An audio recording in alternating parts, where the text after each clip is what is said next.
আজ তো শনিবার, আর শনিবারের দিন কি আমরা খাই নিরামিষ। আর নিরামিষের দিনে না খাওয়া দাওয়া ভীষণ ঝামেলা হয় গো।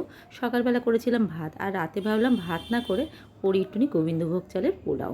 তাই জন্য দেখো আগে গ্যাস জ্বালিয়ে কড়াইতে আমি জল দিয়ে বসিয়ে দিয়েছি। জলটা কিন্তু বেশ ভালো মতন গরম হয়ে গেছে। আর এখানে আমার যতটুকু পরিমাণ মতন চাল লাগবে সেই গোবিন্দভোগ চাল নিয়ে ভালো করে কিন্তু আমি ধুয়ে নিয়েছিলাম। চালটা দিয়ে দিলাম, এবার আমি গরম জলের মধ্যে দিয়ে কিন্তু আমি আগে ভাতটা করে নেবো। আমি সময় চলে এসেছি তোমাদের ভালোবাসা নিই, তোমাদের জন্য বাহারি রান্না করে। আশা করি তোমরা সবাই ভালো আছো, আমিও ভালো আছি। তো আমি আজকে গোবিন্দভোগ চালের পোলাওটা কীভাবে করবো তোমাদের সবার কাছে অনুরোধ রইল ভিডিওটা সম্পূর্ণ দেখার জন্য। দেখো এই ভাতের জলেতেই কিন্তু আমি দিয়ে দিলাম 3-4টে তেজপাতা, আর এর মধ্যে দিয়ে দিলাম একটু কটা গরম মশলা, এলাচ দিয়েছি, দারচিনি, আর কটা দিলাম লবঙ্গ। সবগুলো দিয়ে কিন্তু আমি একটু ভাতটা আগে করে নেবো। ভাতটা দেখো ফুটে এসছে, এবার এর মধ্যে আমি একটু দিয়ে দেবো আমি একটু ফুড কালার। ফুড কালারটা না দিলে পরে তো ভাতের কালারটা হলুদ হবে না। আর আমার মাকে দেখতাম আগে তো ফুড কালার পাওয়া যেত না, দেখতাম আগে হলুদ দিয়ে পোলাও করতো, তাহলে ভাতটা বেশ হলুদ হলুদ হতো। তো চলো এটা ভালো করে একটু ফুটে নিই। আর এইদিকে দেখো আমি কিছুটা ড্রাই ফ্রুট কিন্তু জলে ভিজিয়ে রেখেছি। তো দেখো ভালো মতন কিন্তু ভাতটা হয়ে এসছে। এবার এর মধ্যে আমি দিয়ে দেবো আমি পরিমাণ মতো নুন। নুনটা আমি সবসময় ভাতে দিয়েই করি, তাহলে না নুনটা ভালো বসে ভাতের মধ্যে, আর ভাতটাও খুব ভালো ঝরঝরে হয়। এই জন্য একটুখানি নুন দিয়ে আমি ভাতটা করে নিচ্ছি। আর একটুখানি হবে ভাতটা, স্প্যাচুলারটা দিয়ে ভালো করে একটু নাড়িয়ে দিলাম যাতে নিচে না লেগে যায়। দেখো পোলাওর জন্য কিন্তু ভাত একদম রেডি। এইটা এবার আমি ফ্যানটা ঝরিয়ে নেবো। ফ্যানটা দেখো ঝরাতে দিয়েছি, আর এদিকে কিন্তু কড়াইটা পরিষ্কার করে দিয়ে দিচ্ছি এর মধ্যে কিন্তু পরিমাণ মতন ঘি। তোমাদের যদি বেশি পোলাও হয় তোমরা কিন্তু এর মধ্যে সাদা তেলও ইউজ করতে, যেহেতু অল্প পোলাও আমার ওই জন্য ঘি দিয়ে আমি করেছি।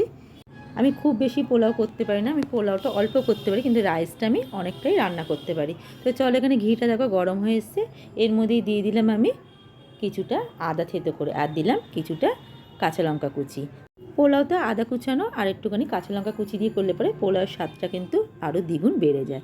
এইটা দিয়ে একটুখানি ঘিয়ের মধ্যে নাড়াচাড়া করে নেবো। এর মধ্যে এবার দিয়ে দেবো আমি যে ভিজিয়ে রেখেছিলাম যেটা ড্রাই ফ্রুটটা, ওটা একদম জলটা ছেঁকে এটার মধ্যে দিয়ে দিলাম।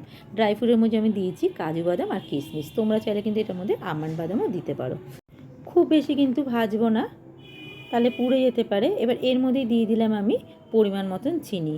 আমি এখানে নর্মাল চিনিই দিয়েছি, তোমরা চাইলে কিন্তু এখানে গুঁড়ো করেও চিনিটা দিতে পারো। চিনিটা দিয়ে ড্রাই ফ্রুটটা একটুখানি নাড়াচাড়া করে নিলাম। এবার দেখো এখানে ভাতটা কিন্তু পোলাওর ভাতটা দেখো কি ঝরঝরা হয়েছে, যেহেতু নুন দিয়ে করেছি। তোমরা না রাইস আর পোলাও যদি চাল আলাদা করে নাও এরকম কিন্তু নুন দিয়ে করে নেবে, তাহলে ভাতটা খুব ঝরঝরা হয়। এবার চলো এই ভাতগুলো আমি দিয়ে দিচ্ছি দেখো কড়াইয়ের মধ্যে। সম্পূর্ণ ভাত কিন্তু দিয়ে দিয়েছি। এর মধ্যে এবার দিয়ে দিলাম আমি 1 চামচ দিলাম আমি গোলাপ জল, আর দেবো অল্প করে একটু মিঠা আতর। আর গোলাপ জল না দিলে পরে পোলাওয়ের তো গন্ধটা ভালো আসে না। আর যেহেতু এটা আমার ঘরোয়া পোলাও ওই জন্য আমি অল্প করেই দিয়েছি। এবার সব কিছু দিয়ে কিন্তু ভালো করে এবার মিশিয়ে নেবো আমি। তারপর সব কিছু দিয়ে ভালো করে মিশিয়ে নিয়েছি। এবার ওপর দিয়ে দিয়ে দেবো আমি 1 চামচ ঘি দিয়ে কিন্তু 10 মিনিটের জন্য আমি ঢাকনা দিয়ে স্টিমে রেখে দিয়েছিলাম। 10 মিনিট পরে দেখো ঢাকনাটা খুলে নিয়েছি, গন্ধটা বেশ ভালো হয়েছে, আর দেখো কতটা ঝরঝরে হয়েছে। চলো এবার এটা নামিয়ে নিয়েছি দেখো গোবিন্দভোগ চালের পোলাও। এইভাবে তোমরা একবার বাড়িতে বানিয়ে দেখতে পারো, খুব কম সময়ের মধ্যে কিন্তু পোলাও রান্না হয়ে যায়। আর আমার রেসিপিটা যদি ভালো লেগে থাকে আমার ইউটিউব চ্যানেলটাকে সাবস্ক্রাইব করে দিও, ফেসবুক প্রোফাইল থেকে দেখলে পরে পেজটাকে লাইক শেয়ার কমেন্ট করার অনুরোধ রইল। আবার আজও তোমাদের কাছে নতুন কোনো রেসিপি নিয়ে তোমাদের জন্য বাহারি রান্না করে। এইটা আজকে যেহেতু নিরামিষ তাই জন্য আমি সকালবেলা আলুর দম আর পনির করেছিলাম, ওইটা দিয়ে কিন্তু ডিনারে আজকে পরিবেশন করবো এটা আমি।